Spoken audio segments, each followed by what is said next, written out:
Phaze One started in a garage at our house. I used to have friends just flow products and stuff to me back in the day, so whatever I didn't want, I used to sell out in my garage, and little by little, you know, it turned into a skate shop. We try to carry a little bit of everything because we want to make the local shop in town for kids to be able to get whatever they want. We do take into account what people need and listen to their feedback. The way we do it is basically kids, whatever they like, they come in the shop and tell us, hey, could you carry this? Because I mean, ultimately, I'm more about DIY and support your local scene than trying to be a superstore, you know what I mean? I'd rather just like every town have its own little thing happening. That keeps it original and unique because, you know, if everything turns into, say, like Finish Line or something like that sells skateboards, it's pretty generic and it loses really what it's about. The local skate shop is like, kind of like where the skate community gathers, and it sort of kind of brings everybody together. And especially when there's an older person that owns it, shows that like, you know, older people like obviously give a damn a little bit. I'd say 99% of the people who skate go to Phaze, and they all know Orly pretty well, man. He's a cool guy, and it definitely gives everybody a place to go to, like that one central location. Also, he knows his stuff very well. He knows what people need. He won't try and force something on you that you don't need.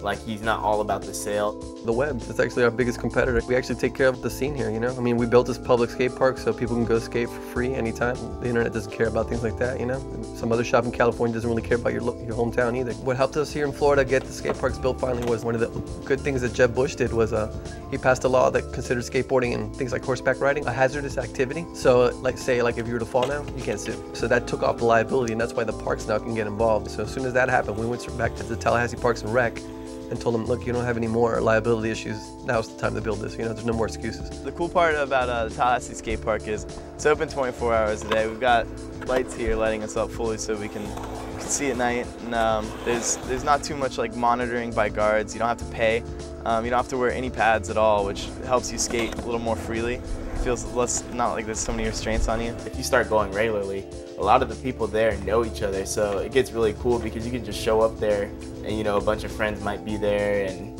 you know, you might meet somebody new. It's real cool.